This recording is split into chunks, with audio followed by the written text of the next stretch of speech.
channel, which we are celebrating our fake fall here in Mississippi. But fake fall does mean the start of football season, so I can't believe some of you would take the lottery and stick in summer and not forego the lottery so you could have fall and football season. But I know my guest who's joining us now, Nash Nunnery. He's an author of a new book that celebrates Mississippi's iconic high school football fields, would choose fall. Absolutely. And forego the lottery. Absolutely. He may just be saying that, too, because I felt all alone in my personal decision. But no, this celebrates your book, which obviously football is around the fall here in the South. Magnolia Gridiron Cathedrals is the name of your new title, which I think is awesome. And I also have never thought about our football fields as being cathedrals, but to some, it really, sport can toe the line like a religion, although it's not. We're not getting into that sort of argument. But it's a way of looking at it, because many of you have great memories and connections to those football fields in your hometowns. Okay, take us back. Nash, how did all this get started for you to feel like this book needed to be created? Well, Rebecca, I've been a freelance writer for the past, I'm going to say 40 years, but it may be longer than that. I started in my high school journalism department as a sports editor of the school newspaper, and I'm getting that's a long way to get around. We got plenty of time. And my journalism teacher asked me to keep a journal my senior year. I was playing football, and she said, well, if you're going to be a sports writer, you need to learn how to journal and interview people and coaches. And I think I'm the only sports writer in the history of journalism that covered his own team that he played for. So, did you write with a bias? Absolutely. It's the Clinton High School newspaper. Of course, I wrote with a bias, but that's kind of how I kept this journal. And during COVID, I was, as a lot of us did, we went through our old things because we had nothing else to do.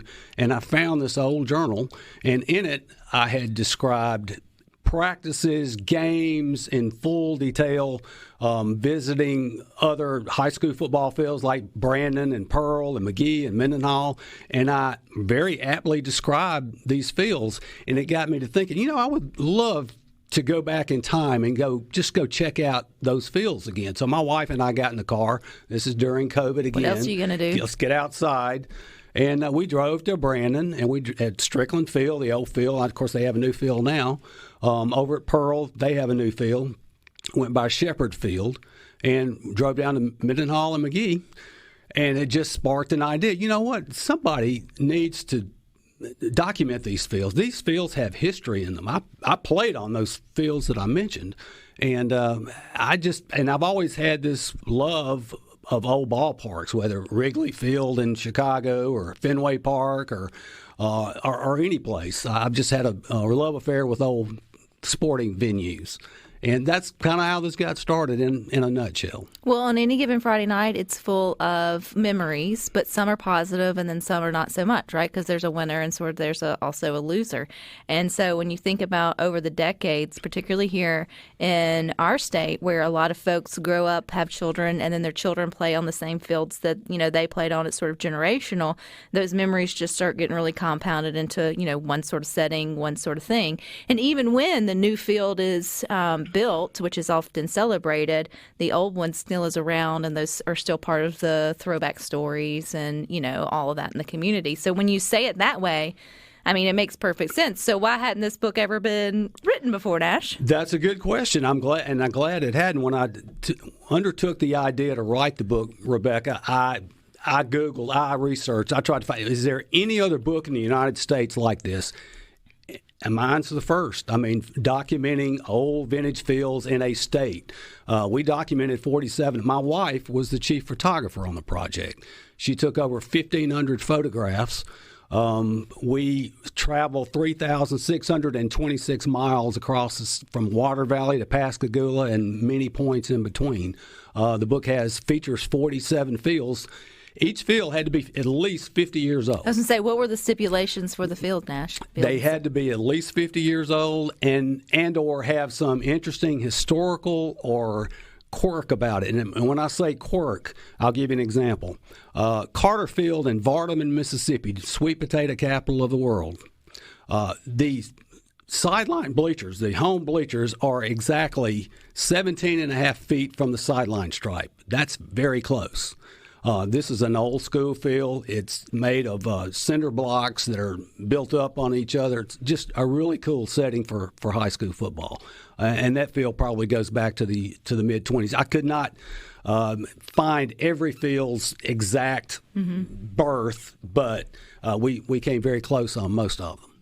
And then who else are you interviewing? I saw where you interview. How do you then choose how to tell that field story? So in the book, Magnolia Gridiron Cathedrals, Nash is like each field its own chapter. Like is it 47 chapters, sort of dedicated to? Yes, we have 47 chapters. Now we have 246 pictures plus Marshall Ramsey, artist extraordinaire, provided paintings for all 47 fields, and they come along with the book. Marshall will sometime be selling prints of those fields. He'll announce that himself. But yes, I did over 94 interviews. We talked to townspeople in those towns, coaches, former players, just to get a feel. So I wanted to get the human side of that field to tell its story. And I heard a lot of stories. Do all 47 have a different personality? Absolutely. In fact, somebody asked me the other day, how did you choose your fields? And which one do you like best? And I said, they're all like my children. They're all 47. They're like and they all have their own distinct personality. Well, you're allowed to like anyone in Clinton the best, since that's where you played on yourself. Is that original field still in Clinton? It is not. In fact, when we moved to Clinton in the mid-'60s, I was in the 4th grade. I'm an old guy, by the way, if you couldn't tell. The field there was called Crane Field, and the school played both baseball and football on that field. So you in the fall, you would see vestiges of the infield cut out in one of the end zones, and dugouts on each side. So it was kind of like Wrigley Field in Chicago back in the day. In 1970, they built Roy Burkett Field, which I played on, and Roy Burkett was around for 36 years. They passed a bond issue, wanted to build a brand new state-of-the-art field to match the new high school that they had built in 1997. So they moved out of Roy Burkett Field in 2006. So in my time, Clinton's had 3 different fields since the mid-1960s. Other schools, like, say, Philadelphia, Mississippi, that field has been around. It will celebrate its 103rd birthday this year, and they're still utilizing that field. That's incredible to think that. I mean, I wonder who has the most generations that have played on that field. Because if you think about it, 100 years, that's at least 3, potentially 5, depending on how we procreate, generations that could make it through. Funny you asked me that, because I interviewed at Philadelphia 3 different generations of players and or coaches that have played at Harpole Stadium in Philadelphia. Have you found that even though you had this idea, Nash, or had this inkling that there was something special about our historic football fields, when you got out there and started interviewing everybody, did you recognize other people realized that they were special? They just maybe didn't know how to articulate it. Like everybody appreciated it, even if it wasn't something they, got up on a Monday and thought about. Oh, certainly. Yeah. When you go in a lot of these small communities in Mississippi, and we went to all 47 fields all across the state. Of course, we'd go to dinner, or sometimes we'd have to stay overnight. And we would, what are you doing here? Well, I'm here to write a book about so-and-so field. Oh, my gosh, I could tell you stories. My granddaddy played on that field. And, it just went on and on and on and on. And it's really, those fields are really the tie that binds a lot of those communities together. Well, even in Brandon, like I know in so many other small towns, and I know Brandon's not necessarily small compared to others listening to good things, but on Friday, the kids wear the colors to school, shops close down during football season early on so everyone can have time to go to the game. You don't even have to really appreciate the game of football to appreciate what it can do for a small town. And then you pack on, them actually being decent, or at least going for a run at being good. And then it's a great way to sort of bring the community together. And then local, like cross-pollinating to visiting, communities that you might otherwise not, in terms of Brandon going to Clinton or going down to, Hattiesburg or whatever it may be. So even if you're not a fan of the sport, you can appreciate what it does as the community, sort of as as a whole. You can also appreciate learning history, and we've got more coming up with Nash Nunnery. He's the author of Magnolia Gridiron Cathedrals, coming up next. Talk TV, and if this fake ball gets you excited about anything, it's about watching some football, but we want to take you back in time, or at least that's what the author Nash Nunnery is trying to do with his book Magnolia Gridiron Cathedrals. It is celebrating our iconic high school football fields, but I guess, though, Nash, I am not completely true in that, because some of them are still being used. Some of the 47 fields that you highlighted in your book that had to be at least 50 years or older are gearing up for Friday Night Lights this coming up, I guess, fall season. Absolutely. Rebecca, we have at least 3 of the 47 fields that are over 100 years old. And now, Philadelphia, Harpold Stadium in Philadelphia, Mississippi, home of Marcus Dupree, it's 103. Forest County Agricultural High School in the unincorporated area of Brooklyn, Mississippi, south of Hattiesburg, that field will be 102 this year. And then in Vicksburg, St. Aloysius Catholic School, Ballsy Field there.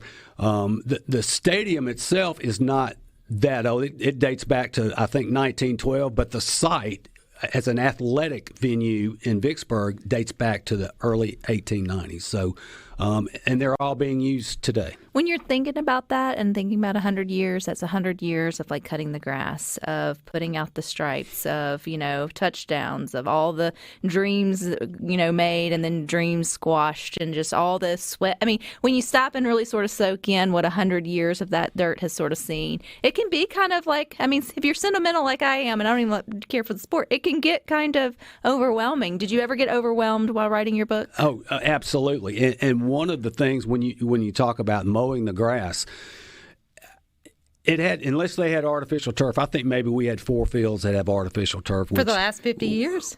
Or they just switched over? No, they switched over. Okay. Yeah. No. That's some good turf. But the fields are over 50 years old, but some switched to turf, 4 or 5 that we had in there.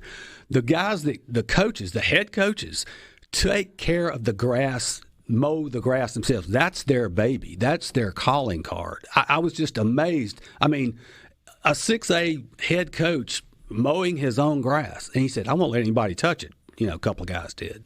It just means that they want it to look good on those 5 or 6 Friday nights in the fall. So the book, Magnolia Gridiron Cathedrals, 47 chapters. You highlight 47 different fields right here in Mississippi. Is it like also, I know you mentioned all the photos, is it like a coffee table book, or Yes. is it also like a reading? Like how do you use it? Absolutely. You read it. This is a coffee table book, and this is a coffee table book that will not gather dust because, like you say, no matter if you're a football fan or not, we have paintings by Marshall Ramsey. If you're into art, we have that. We don't celebrate winning championships or players or coaches. This is all about football fields. This is not about – there's books being written and will continue to be written on the history of football in this state. But these are about the fields, the venues where they play the game. Which those books couldn't happen if it wasn't for the fields and the venues. And even though many schools have, sort of upgraded or I guess built new ones due to the popularity of the sport and the technology, yes, some things just never change with the football field. It's crazy to me, however long the sport's been around, like the field structure for the most part is the same, right? Like that hasn't, everything around it has gotten bigger, more technologically advanced and, bougier, but the field is pretty much the same. 100 yards long, 10-yard end zones, and about the only thing they've changed are the goalposts. They've gotten, taller because these soccer-style kickers can boom them from way out. So the official needs a little bit more room to signal to see if the ball is going to go through a crossbar. Was there a commonality in all 47 stories? The commonality in all 47 would be the folks that really celebrate where their school plays football. And I don't think they were putting on a show for me when I visited these places. Folks in restaurants and hotels and people I would run into on downtown streets, whether it be in Water Valley or Shannon or Purvis or Picayune, it's these fields are a cathedral. They're hallowed ground to the folks that live there, and their kids that go to school there, or their daddies that played there. However, there's just that connection. It really is. Most surprising fact you found out about, or one of the most surprising facts you found out about one of the 47? Ray Stadium in Meridian, Mississippi. You were just talking about that a while ago. Bubba from Meridian texted us. Bubba. It goes back to the 1930s. In fact, it's the largest seating capacity of a high school field in the state. Really? 15,000 folks can sit in Ray Stadium. Have they ever packed it out? I couldn't. No, that you I could not. I'm sure they have at some point. I'm sure they wouldn't have built it if they didn't feel like they would come, right? Exactly. But in 1950, a guy told me a story. In fact, the director of the Max there in Meridian, he lives across the street from the stadium, and he told me a story. He said there was a young musician that, in fact, they did a lot of things at Ray besides play football. They had concerts, boxing matches, rodeos. I mean, from the 1930s. Until I don't know if they still do that anymore, but anyway, there was a music festival there in the mid 1950s, and a young musician He was on the top of the bill, and he had no money for a motel room, so they allowed him to spend the night under a bench on the playing field of Ray Stadium, and that young musician turned out to be Elvis Presley. Well, what do you think about that? Huh. And two, you in the book, you have one of our own here at SuperTalk, Brian Haydad, which is coming up next with Sports Talk Mississippi, and he's got Thunder and Lightning. What was his sort of connection to your book there, Nash? Yes, Brian played football at St. Aloysius High School, Catholic school in Vicksburg, as we mentioned earlier, one of the oldest venues, or the oldest venue in the state. And Brian shared a couple of stories with me and made me laugh a few times. But you'll have to pick up the book to see Brian's stories. But yeah, Brian was a great interview, and I enjoyed talking to him. So how do we get the book, Nash? Right now, it is on sale at Lemuria. Go by there, or you can go on my Facebook page, Nash Nunnery on Facebook, and send me a PM. I'll make sure you get a book. We've got about 11 more book signings around the state to do. Is there a schedule where folks can find if you're going to be in their area? I'll have to post it. We have not. You need to do that. Absolutely, I will do it. I don't have the book does not have its own website yet. I'm hoping it will get one. But this weekend we will be at the Mississippi Book Festival in the signing tent at 1:45 with several other wonderful authors. And I have the privilege of serving on a panel from 4 to 5. These, along with authors of books on Mississippi culture, they considered my book part of Mississippi culture. Absolutely. There's an author there who wrote a book about professional wrestling history in Mississippi, the history of signs in Mississippi, a Mississippi Delta history book, and a couple others. And Mr. Marshall Ramsey will be moderating that panel. So it will be in room 113 in the State Capitol building. Have you thought what would have happened? Well, I guess you wouldn't know if you wouldn't have found your journal, if you wouldn't have kept the journal? Well, as a freelance writer, I've done around almost 2,000 articles in my 40-year career for various newspapers and magazines around the state. And I never could find a subject for a book. And when I found that journal, found my subject for the book. I'm 67 years old, my first book, and so this is. Would baseball fields fall into? Absolutely, I would love to. Baseball fields have equality with me and football fields. I would love to do a baseball field. Because for most schools, if they had, football would probably be in the primary, and then the baseball would have come, so probably second if they didn't come at the same time. But there are some, and I've told people this too. I used to be a salesperson in the early 2000s and travel the length of the state weekly. And one of the first things I do when I get to town would go to the local high school. I want to check out the football field and check out their baseball field because I'm a field nerd. And so I have found a lot of interesting baseball venues as well. So I would love to do a second book on baseball fields. I would love to know all the hot dogs, hamburgers, sour straws, all the things that have been sold at the concessions over the last 50 years at those particular fields, too, because, that's the whole life that goes on at those particular fields. And one thing you've done, Nash, is as we move into this, Friday night football season, to think about the stadium and the history, particularly if it is, a historic one that's been in your community for a while. Don't take it for granted, because you never know when it may no longer sort of be there. But again, your Facebook page, so folks can go and get it. Where does it? Just Nash, Nash, Nunnery, Nunnery. And that is Magnolia Gridiron Cathedrals. And I appreciate your time, Nash. Thank you so much, Rebecca. I enjoyed it. All right, stick with us. We got a few more good things for you coming up next.